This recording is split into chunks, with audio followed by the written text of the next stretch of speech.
ଝାରସୁଗୁଡ଼ା ସହରରେ ଚାଞ୍ଚଲ୍ୟ। ଝାରସୁଗୁଡ଼ା ବାର୍ ଆସୋସିଏସନର ପୂର୍ବତନ ସଭାପତି ତଥା ସ୍ଥାନୀୟ ଅଞ୍ଚଳର ଜଣେ ବରିଷ୍ଠ ଓ ଲଢୁଆ ନେତା ତ୍ରିନାଥ ଗ୍ୱାଲଙ୍କ ମୃତଦେହ ରେଳ ଧାରଣାରୁ ଉଦ୍ଧାର କରାଯାଇଛି। ଝାରସୁଗୁଡ଼ା ବାଲିଗୁଡ଼ା ସ୍ଥିତ ଟ୍ରେନ୍ ଲାଇନ୍ କଡ଼ରୁ ତାଙ୍କର ଅର୍ଦ୍ଧଲଗ୍ନ ଓ କ୍ଷତବିକ୍ଷତ ମୃତଦେହ ମିଳିଛି। ଘଟଣା ପରେ ସ୍ଥାନୀୟ ଅଞ୍ଚଳରେ ଗଭୀର ଶୋକର ଛାୟା ଖେଳିଯାଇଛି। ଖବର ପାଇ ଝାରସୁଗୁଡ଼ା ଏସ୍ପି କୁଣ୍ଡାଲ ରେଡ୍ଡି ରାଘବେନ୍ଦ୍ରଙ୍କ ସमेत समस्त वरिष्ठ पुलिस अधिकारी तुरंत घटनास्थल पहुंची तदंत जारी रखिछन्ति। राउरकेला कोरापुट एक्सप्रेस आगकू डेई एही अघटन घटिथिबा सूचना मिलिछि। रेलवे पुलिस घटनास्थल एक हाथ लेखा कागज जबत करिछि, जेउथिरे लेखा अछि मो मृत्यु पाई केही दायी नुहंती।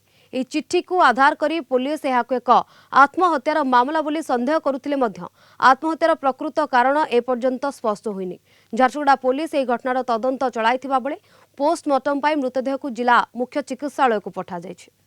इको पार्क भी पचरालु से भी आड़े नहीं आसी कहले बाकी से जहीं गले भी केबे भी मोबाइल स्विच ऑफ नहीं करो। से ड्यूटी थाना मोर भाई जन फोन करला से कहला कि क्यों माने रेल लाइन रे सुसाइड कर दिछे सेरा काका बोले दिसुचे कोइ कहू छन लोग माने कहला मते तो लागु छै से माने सुसाइड करबा लोक नहीं थे तांकर सुसाइड करिछन बोले माने मते नहीं लागबा सुसाइड नहीं से नहीं करी तांको गोटे जबरदस्ती किया सुसाइड करे हेबा मते डाउट लागु छै बुझले।